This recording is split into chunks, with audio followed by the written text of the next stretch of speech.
avoir des mécanismes rapides, efficaces, et en même temps, il faut aussi des charpentes juridiques, il faut des accords de branche, des cadres légaux. Nous en parlons dans un instant.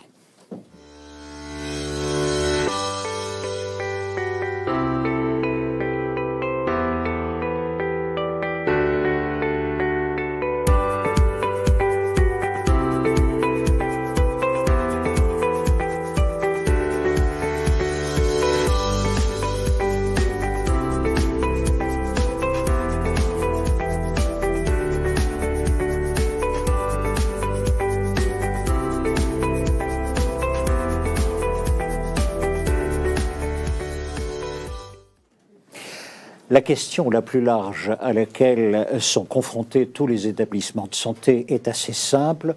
Comment développer la formation, comment développer l'attractivité des métiers et des établissements d'hospitalisation privés. Pour y répondre et accélérer nos réflexions, 3 personnalités autour de la table. Madame Annie Chapelier, merci beaucoup d'être parmi nous. Vous êtes députée spécialisée dans les formations professionnelles de santé, plutôt. Vous avez vraiment beaucoup travaillé sur le sujet. Latifa Zemouri, merci beaucoup d'être parmi nous. Vous êtes directrice talent et innovation sociale dans le groupe Ramsay Santé. À vos côtés également, Jean-Pierre Willems, consultant, spécialiste en formation professionnelle et ressources humaines, et vous enseignez également le droit de la formation à la Sorbonne à Paris. Merci beaucoup à tous les 3 d'être là. Annie Chapelier, merci de votre présence. Tension sur l'emploi importante, sur les soignants, sur les infirmières et les infirmiers. Vous avez proposé de revoir l'organisation de la pratique avancée, ce que l'on appelle la pratique avancée. Où en est-on? Peut-on aller plus loin? Et j'ai une dernière question là-dessus, mais on va les voir dans l'ordre. La pratique avancée, en quoi est-ce un facteur de reconnaissance professionnelle? Faisons d'abord le point. État des lieux. Merci. L'état des lieux est celui d'une définition de la pratique avancée que nous avons portée en France, qui est limitée déjà à une seule profession, celle des infirmiers. Ensuite, c'est une définition d'une pratique avancée qui permet un travail coordonné avec une délégation de tâches par des médecins auprès de pratiques avancées au travers de 4 secteurs actuellement, que sont les pathologies chroniques stabilisées, que sont l'oncologie, la dialyse et puis la santé mentale qui est arrivée dernièrement, avec également des pratiques avancées urgentistes qui doivent voir le jour, mais qui pour le moment ne sont pas encore en œuvre. On parle de quelques centaines d'infirmiers en pratique avancée et on a un objectif de plusieurs milliers très rapidement, car les besoins sur le territoire sont extrêmement importants. Cela pour l'état des lieux. Peut-on aller plus loin? Voilà, c'est le deuxième. Peut-on aller plus loin? Non seulement on peut, on doit, bien entendu, mais une des grandes questions de fond, c'est comment? Est-ce qu'on doit continuer dans la même voie? Là, actuellement, c'est l'heure du bilan déjà, même si ce sont des professions qui sont extrêmement récentes, puisqu'il n'y a seulement que 3 ans qui se sont écoulés entre les premiers IPA et maintenant.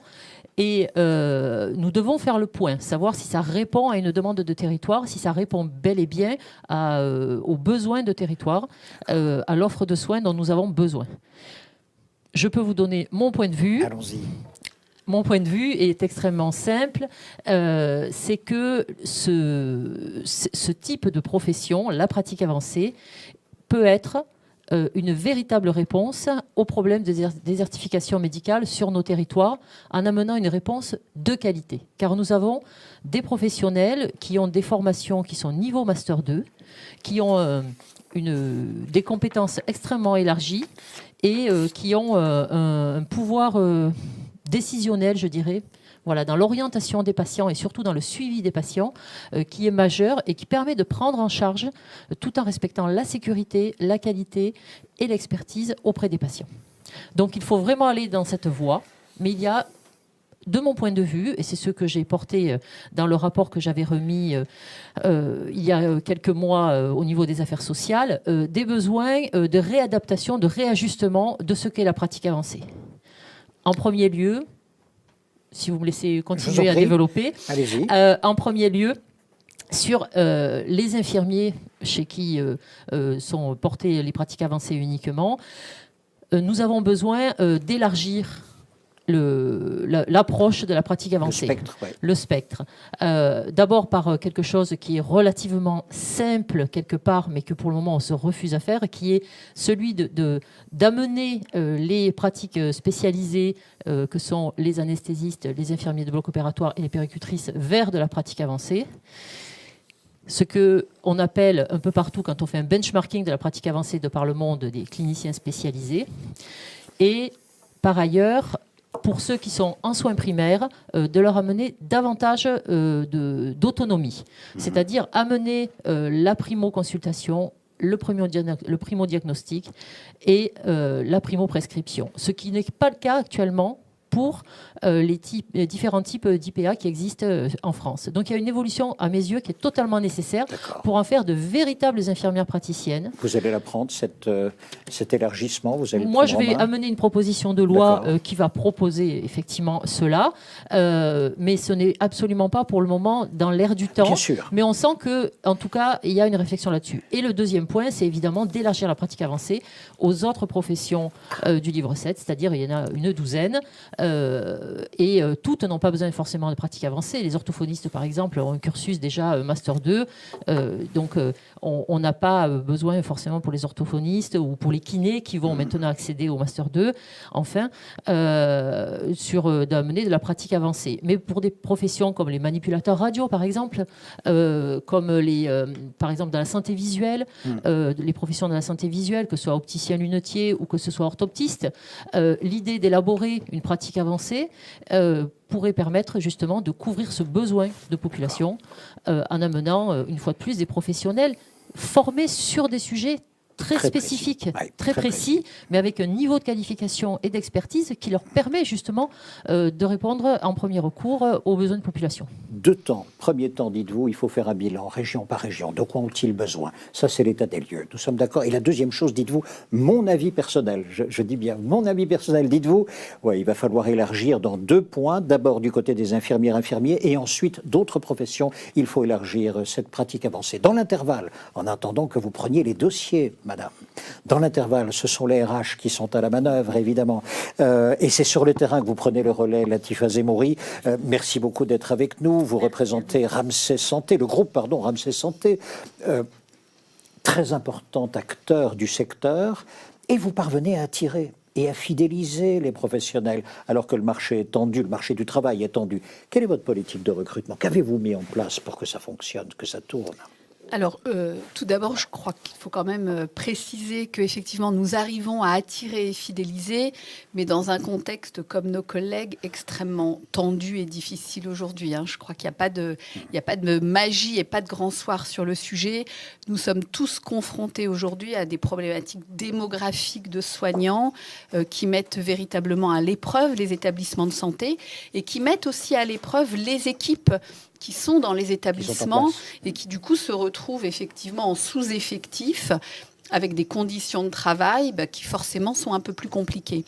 Une fois qu'on s'est dit ça, un contexte extrêmement tendu aujourd'hui, on sait, nous, chez Ramsay Santé comme ailleurs, que la situation démographique, sociologique ne va pas s'améliorer, les besoins de santé vont grandissant. La démographie infirmière ne suivra pas les besoins de santé.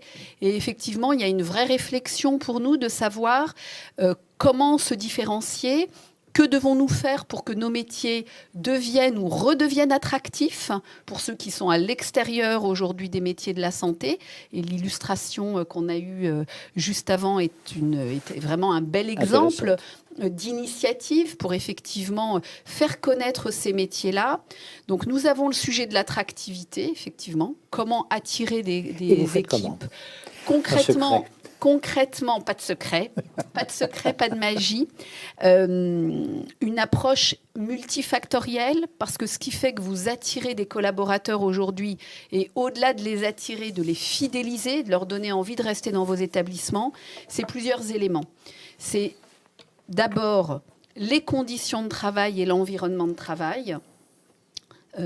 Jean-Louis Morizzi a parlé en introduction des éléments de rémunération. Oui. C'est un élément, mais je fais partie des gens qui sont absolument convaincus que ce n'est pas le levier de motivation et que ce n'est pas le levier d'engagement des collaborateurs.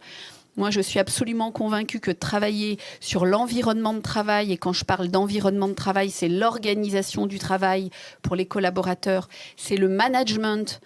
Et si je vous illustre ça par des actions concrètes chez Ramsay Santé, nous avons depuis plusieurs années mis en place des dispositifs de parcours certifiants pour des managers de proximité qui sont souvent issus du soin et pour qui, comme pour chacun d'entre nous, le management, ça ne s'improvise pas et ça nécessite un certain nombre de compétences clés qui s'apprennent. Donc un énorme effort, une énorme mobilisation du groupe sur des parcours. On est à plus de 600 collaborateurs managers formés et tous les personnels qui sont évolutifs vers des fonctions managériales, nous les accompagnons. Parce que pour le collaborateur, ce qui va primer dans ce qui va faire que son activité au quotidien se passe bien, c'est avant tout l'accompagnement dont il va bénéficier au niveau managérial, la reconnaissance, le soutien et l'accompagnement en cas de difficulté, et le management est un élément clé. Donc c'est un premier point, mais c'est pour moi un point fondateur. Le deuxième point, c'est effectivement les conditions de travail, et je sais qu'il y aura des discussions sur ces sujets-là. Le secteur de la santé a été mis à l'épreuve et est mis à l'épreuve sur les conditions de travail dans les établissements. La pénurie est un des facteurs aggravants, mais pas que. On est dans un environnement qui est économiquement contraint, donc avec une nécessité de gérer au mieux. Donc effectivement, ça contraint les équipes et on doit travailler sur l'amélioration des plannings, sur l'amélioration des organisations de travail. Et on a des chantiers de prévention aujourd'hui sur les sujets de santé au travail des collaborateurs. Il y a un effet sociologique qui est sur l'ensemble du marché du travail, qui est le sujet de l'équilibre de vie. Quand vous êtes soignant aujourd'hui dans un établissement de santé avec des horaires qui couvrent du H24, ça met en tension des équilibres de vie avec une population qui est à plus de 80% féminine. Donc on a des enjeux. Et là, sur les équilibres de vie, pour vous illustrer, on a développé, nous, une politique autour de la parentalité avec le développement de crèches. On est à plus de 25 crèches au niveau du groupe et plus de 350 familles bénéficiaires. Et on a la volonté de poursuivre ce type de démarche, parce que mettre à disposition aujourd'hui des modes de garde qui sont calés sur les horaires des soignants, on va parler surtout des soignants aujourd'hui. C'est important et ça fait partie des leviers d'attractivité aujourd'hui et de fidélisation. Et enfin, les sujets de formation. La formation, c'est un levier important de fidélisation. Tout collaborateur, quand il intègre une entreprise, a besoin d'avoir une visibilité sur la façon dont on va accompagner son développement de compétences pour assurer son employabilité, mais aussi pour répondre aux enjeux de transformation de notre environnement. On ne l'a pas encore dit, mais je pense que ce sera dit. On est sur un secteur qui va beaucoup évoluer sur les prochaines années. Vous parliez des évolutions de prise en charge. Il va y avoir des évolutions de prise en charge. Il y a la télémédecine qui arrive. Il y a des centres de santé qui vont ouvrir sur des déserts médicaux. Et on sait que la façon dont on travaille aujourd'hui dans les établissements de santé ne sera pas la même que dans quelques années. Donc les sujets de formation sont également clés. Merci beaucoup pour cet éventail que vous mettez en place. Est-ce que vous avez des curseurs du coup qui vous permettent de bien vérifier finalement la fidélisation? Moins de turnover? L'objectif, alors je ne vous dirais pas qu'aujourd'hui le turnover n'est pas un de nos points de difficulté, surtout en post-crise sanitaire, mais évidemment les indicateurs que nous irons regarder, ce seront les taux d'absentéisme sur les conditions de travail, ce sera le turnover. On met en place, là, et ça démarre dans une quinzaine de jours, une enquête d'engagement auprès des collaborateurs pour aller mesurer justement les éléments d'attractivité. Qu'est-ce qui fait qu'ils ont envie de rester dans l'entreprise ou qu'ils pourraient s'interroger sur le fait de la quitter? Quels sont les sujets qui sont pour eux des facteurs de fidélisation? Et là, ce seront des indicateurs objectifs qu'on observera chaque année et qui nous permettront de regarder si les politiques que nous mettons en place sont efficaces ou pas. Merci beaucoup. Merci Jean-Pierre Willems, vous êtes consultant spécialisé formation professionnelle. Vous conseillez d'ailleurs la FHP, entre autres, sur ce point.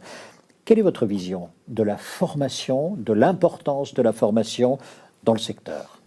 Comme Latifa le disait, l'attractivité, c'est un environnement. Ce sont des conditions multiples que l'on va réunir. Et dans ces conditions multiples, la question de la formation, je voudrais peut-être la centrer dans un premier temps sur la question de l'accès. C'est-à-dire que si on veut attirer des personnes vers le secteur, il faut que les parcours de formation qu'on va leur proposer leur soient accessibles. Or, on a pensé toutes les formations santé, et on continue d'ailleurs à les penser très largement, comme des formations initiales. Si on regarde tous les dispositifs, tous les référentiels de formation, ils sont aujourd'hui construits en référence quasi exclusive. On a une petite exception dans le nouveau référentiel pour les aides-soignants, où on essaie de prendre en compte un petit peu le parcours de formation par apprentissage dans le référentiel qui est sorti au printemps dernier. Mais malgré tout, c'est l'élève, c'est l'institut de formation, c'est l'université, c'est la formation initiale qui est la référence. Or, la formation initiale, elle est construite par définition pour des gens qui ne connaissent pas le monde professionnel, qui ne l'ont jamais fréquenté. Dans la table ronde précédente, vous aviez l'exemple d'une reconversion, et je pense qu'il faut tenir compte dans la construction des parcours de formation, la démographie va être un élément dans ce domaine-là, que de plus en plus de personnes qui vont accéder à ces métiers ne viendront pas de la formation initiale, mais seront des personnes qui ont déjà connu un chemin professionnel et qui viendront en reconversion. Ce qui pose deux questions. Une que vous avez soulignée dans votre rapport, c'est les passerelles entre les professions paramédicales qui sont aujourd'hui très largement insuffisantes, pour ne pas dire inexistantes dans beaucoup de cas. Et on a là un travail un peu transverse. C'est toujours difficile en France, les travaux transverses, parce que ça met en jeu des intérêts multiples. Mais on a un travail transverse sur les passerelles dans l'objectif de valoriser des compétences existantes au profit de parcours nouveaux, et puis de considérer que quand on construit des référentiels et les parcours de formation qu'ils vont avec, de plus en plus, ça va s'adresser à des personnes qui sont déjà en situation d'activité, qui ont déjà des compétences, et il faut penser... Vous voyez, aujourd'hui, on a eu... c'est tellement, les réformes de la formation sont tellement récurrentes que c'est même plus la peine de dire qu'on est post-réforme, c'est un état permanent. Mais on a une tendance, malgré tout, qui est que les choix politiques qui ont été faits ces dernières années, c'est de privilégier la capacité pour tous d'accéder à des parcours plutôt que de concentrer les efforts sur certains.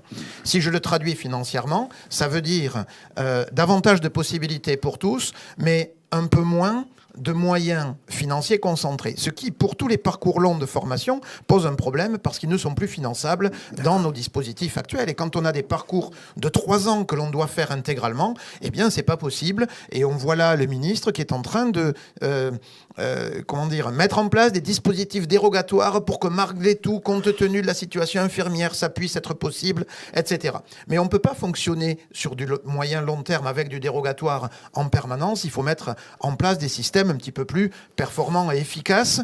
Et alors, ça va renvoyer une question qui, alors là, va poser des débats très larges. C'est on a une opposition qui est un peu une opposition idéologique entre la qualification et la compétence. Or, toutes les professions médicales sont construites sur la base de la qualification. Il faut, et c'est pour des raisons de sécurité qu'on comprend bien des patients, il faut une qualification complète pour pouvoir exercer l'activité. Et vous comprenez bien que quelqu'un qui fait, je vais rester sur l'exemple des infirmiers, je ne deviens pas un professionnel compétent à la fin de la 3e année. Mais bien sûr. Ma compétence, elle se construit au fil des années, au fur et à mesure. Et on n'est pas encore au stade où on pourrait admettre que la qualification se construisant au fur et à mesure avec un degré de professionnalité qui va croissant, il pourrait y avoir à la fois des modalités différentes de formation que celles traditionnelles qu'on envisage, et en même temps des capacités à exercer certaines activités qui pourraient s'exercer de manière, elle aussi, régulière, et non pas une fois qu'on a achevé l'intégralité du parcours. Merci beaucoup pour votre réflexion, Annie Chapelier. Si nous considérons les instituts de formation soignants, infirmiers, vous vous êtes penché sur ces deux types d'instituts, IFAS, IFSI. Pratiquement, ils ont des considérations opposées, presque. Non, des intentions complètement opposées. Vous dites par exemple que pour l'IFSI, c'est à peu près adapté. Il y a une difficulté de mode d'accès, mais pour le reste, ça va. Mais en revanche, pour les aides-soignants, c'est beaucoup plus compliqué. Oui. On parle de professionnels qui ont des niveaux de qualification qui sont très différents. Les aides-soignants, les auxiliaires de puériculture, les ambulanciers, par exemple, ont le niveau bac, mais n'ont pas le bac. Les infirmiers sont inscrits désormais dans une universitarisation qui leur permet d'avoir une licence en soins infirmiers. Il y a une énorme hétérogénéité finalement dans l'universitarisation des professions post-bac et il y a également une énorme hétérogénéité dans toutes les autres professions qui sont niveau bac. Un des points majeurs sur lequel, en France, on a énormément de mal à évoluer et qui concerne ce que vous venez de dire, Monsieur Willem, c'est la frontière qu'il y a en France entre le sanitaire et le médico-social pour les professions niveau bac. Il va falloir qu'à un moment ou à un autre, on accepte d'amener ces professionnels avec des enseignements communs, parce que entre un auxiliaire de vie, fait ce qu'on appelle maintenant un accompagnant éducatif et social, qui est décliné selon 3 formules, c'est un peu opaque d'ailleurs la terminologie, et un aide-soignant, il y a quand même beaucoup d'activités en commun, et pourtant les filières de formation sont très différentes, et l'accès aux formations est également très différent. Donc pour ces professionnels, il y a 3 points majeurs sur lesquels il faut travailler. L'accessibilité dont vous avez parlé. C'est un parcours du combattant d'accéder aux formations initiales. Et ce sont souvent des personnes qui ont déjà un passé professionnel dans divers domaines qui n'est pas pris en compte, ou très rarement. Donc l'accessibilité doit être réellement simplifiée et amenée de façon idéalement un peu, je dirais, un peu comme sur la notion des acquis qui est déjà en cours, ainsi que la validation du parcours professionnel antérieur, s'il y en a un. L'autre point, c'est ce besoin de ramener, d'adapter aux besoins de société et de former des professionnels pour ce pourquoi ils devront être faits. Et donc là-dessus, il y a une véritable réingénierie à avoir. Et moi, je pense qu'il faut vraiment s'orienter vers une harmonisation entre le médico-social et le sanitaire pour ces professionnels, parce que sinon, on va continuer à avoir ensuite, au niveau de l'embauche, des profils trop disparates et puis une grande complexification aussi tout simplement pour le parcours en lui-même. Et pour terminer, il faut valoriser ces professions et c'est comme ça c'est un des moyens d'attractivité. C'est-à-dire leur donner un niveau. Beaucoup de personnes réfléchissent à un baccalauréat paramédic par exemple qui leur permettrait d'avoir un baccalauréat et il y a beaucoup de gens qui se forment par exemple à la formation d'aide-soignant, qui rentrent dans les IFAS, qui ont le bac. Il y a 30% des personnes qui vont dans les IFAS qui ont le bac. Et pourtant, ils sortent avec un diplôme qui est inférieur au bac. Donc on marche sur la tête. Et on a besoin, pour valoriser, pour attirer, d'avoir des personnes qui sont qualifiées pour ce qu'elles font. Bien sûr, ça va être compliqué d'attirer dans ces conditions-là. Ça, c'est pour les professionnels qui sont niveau bac, sur lequel il y a un chantier monstrueux à faire. On a commencé un petit peu en faisant un cursus commun entre auxiliaires de puériculture et aides-soignants. Donc les référentiels sont sortis l'année dernière. Mais c'est qu'un premier pas. Et on a vraiment besoin d'un petit coup d'accélérateur au niveau de toutes ces professions et de les traiter dans leur ensemble face aux besoins que nous avons, surtout avec l'augmentation de la dépendance du grand âge. Pour les autres professions, il y a une nécessité qui est celle de leur universitarisation. D'achever l'universitarisation, c'est pas uniquement pour avoir des diplômes, c'est parce qu'on est en Europe et que ce sont des professions pour lesquelles il y a un énorme brassage. Nous avons des professionnels qui vont désormais se faire former dans les autres pays d'Europe, qui viennent en France avec des référentiels de formation qui sont très différents, avec des niveaux très différents de ce que nous avons en France, et qui pourtant ont une reconnaissance universitaire alors que nos professionnels ne l'ont pas. Ne l'ont pas. Donc on a des professionnels mieux qualifiés, mieux formés, et pourtant ils ont un diplôme qui est moins reconnu que celui qu'ils auront pu obtenir en Espagne ou en Belgique ou en Roumanie. Donc il y a une nécessité d'universitarisation pour harmoniser et également pour aller vers l'Europe, parce que l'Europe, ça peut être un moteur également pour amener de l'attractivité, parce que ce problème que nous l'avons dans tous les pays d'Europe. C'est un deuxième dossier qui est sur votre bureau ?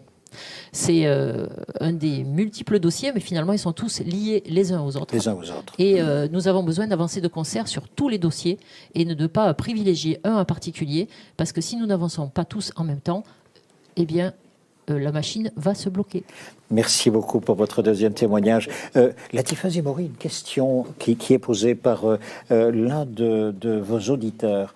Les salariés ont besoin d'être traités de manière individualisée. Vous l'avez dit d'ailleurs dans votre premier témoignage, mais pourtant le monde est de plus en plus globalisé. Comment conciliez-vous les deux ?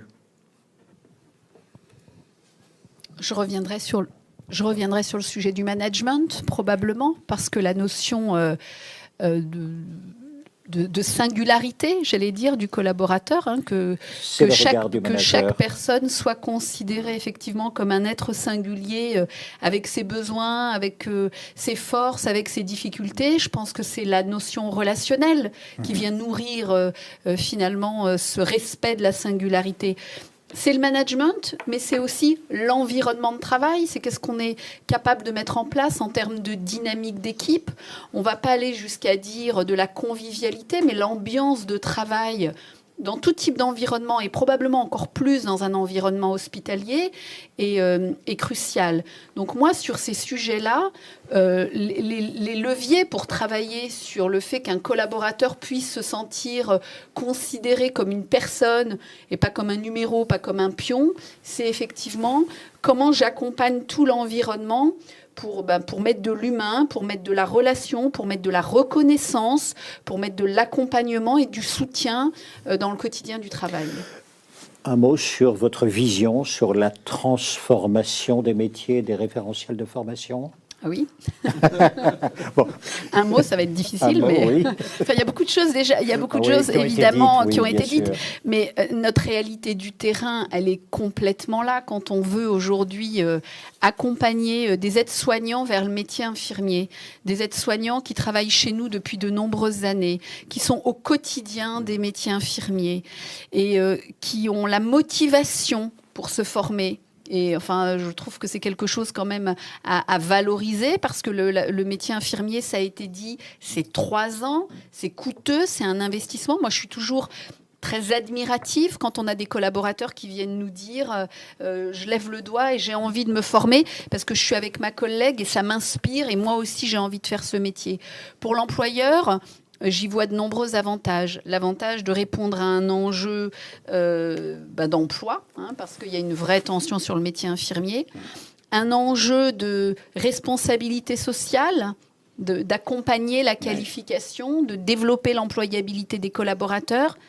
Une fois qu'on s'est dit ça, et même si on le fait dans un contexte de réforme de formation, comme il a été dit, qui est juste hyper pénalisant pour les entreprises, on voit bien là que les parcours de formation ne sont pas adaptés. Il faudrait qu'une aide-soignante qui travaille depuis plusieurs années puisse acquérir, au travers de la reconnaissance de blocs de compétences qu'elle aurait acquises, la possibilité d'accéder à un diplôme d'infirmier, sans qu'on considère que ce sera du sous-diplôme ou qu'on va dévaloriser ou qu'on va mettre en danger la sécurité du patient. Parce que ce n'est pas de ça dont il s'agit. Donc oui, évidemment, c'est pour moi un élément clé de la réflexion que nous devons mener sur les référentiels métiers. Merci beaucoup pour votre témoignage.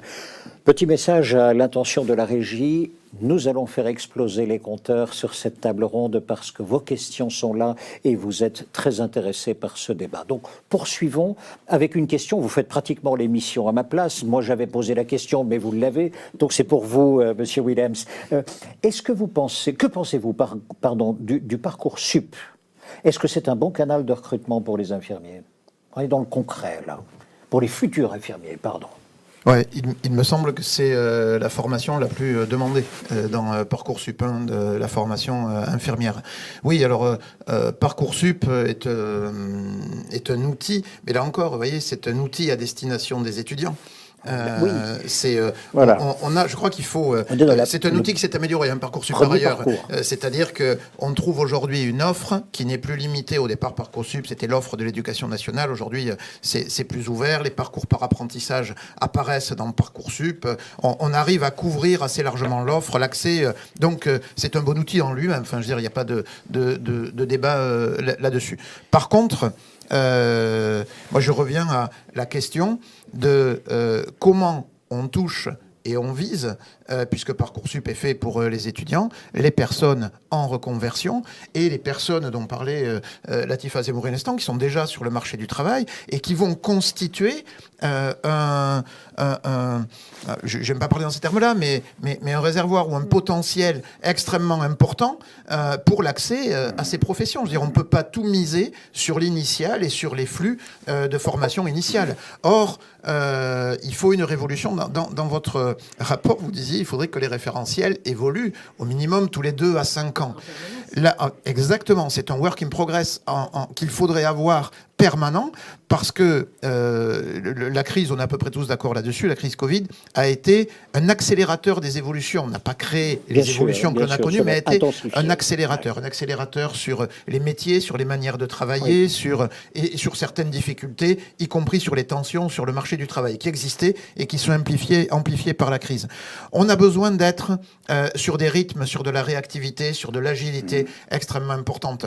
Et dans ce domaine-là, puisque nous parlons d'attractivité, chacun doit jouer sa part. Les entreprises, vous le disiez, les conditions d'accueil, le management, les conditions de travail, et y compris les salaires, doivent jouer sa part. Mais l'État doit jouer sa part. Or, aujourd'hui, en matière d'offres, de certification et d'évolution des certifications, l'État n'est pas au rendez-vous. Merci beaucoup. Écoutez, vous avez dit, vous avez dit, il faut. Merci. Combien de temps pour que les premières nouvelles dispositions puissent être mises en place? Ça prend beaucoup de temps de transformer des référentiels de formation, de donner des autorisations, d'avoir des passerelles entre les différentes formations? Ça peut se faire vite ou pas? Parce que derrière, il y a tout un secteur. Madame Chapelier. Ça prend un temps fini. Je donnerai l'exemple sur lequel j'ai commis mon rapport, qui est celui des professionnels donc du livre 7. Donc c'est 13 professions: infirmiers, kinés, psychomotriciens, etc. Sur l'universitarisation, les accords de Bologne ont été signés en 99. Voilà. Enfin, tout est dit. Et elle n'est pas achevée parce qu'on a considéré en France que les professions du soin ne devaient pas intégrer les accords de Bologne. Donc on a des freins majeurs dans j'ai presque envie de dire, dans la conceptualisation que nous avons de ces professionnels. Ce ne sont pas des professions que l'on met, dont on donne la même valeur de diplôme que d'autres professions qui sont au même niveau d'études. Voilà, c'est-à-dire qu'une licence en soins infirmiers, ça continue à être moins bankable qu'une licence en banque ou je ne sais quoi, enfin, avec des salaires du coup qui sont bien inférieurs. Et c'est bien là qu'est le cœur du problème. C'est que dans les ministères, on sait bien que si on amène ce niveau d'études, si on va dans cette progression, derrière, va devoir suivre le statut et donc le salaire au niveau hospitalier. Et cela paraît difficilement, finalement, amenable. Donc, beaucoup de temps, mais au moins, on sent qu'il y a quand même presque un changement de philosophie et une véritable réappropriation de ce que sont ces métiers, avec un rappel permanent que nous font tous les professionnels. Ils veulent travailler dans leur cœur de métier. Ils ne veulent pas devenir des intellectuels. Ils ne veulent pas devenir des théoriciens du soin. Ils veulent rester dans leur cœur de métier.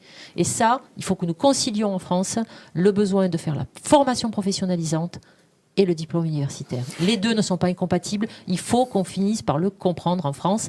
On en est loin. Merci beaucoup à tous les trois pour votre témoignage. Nous en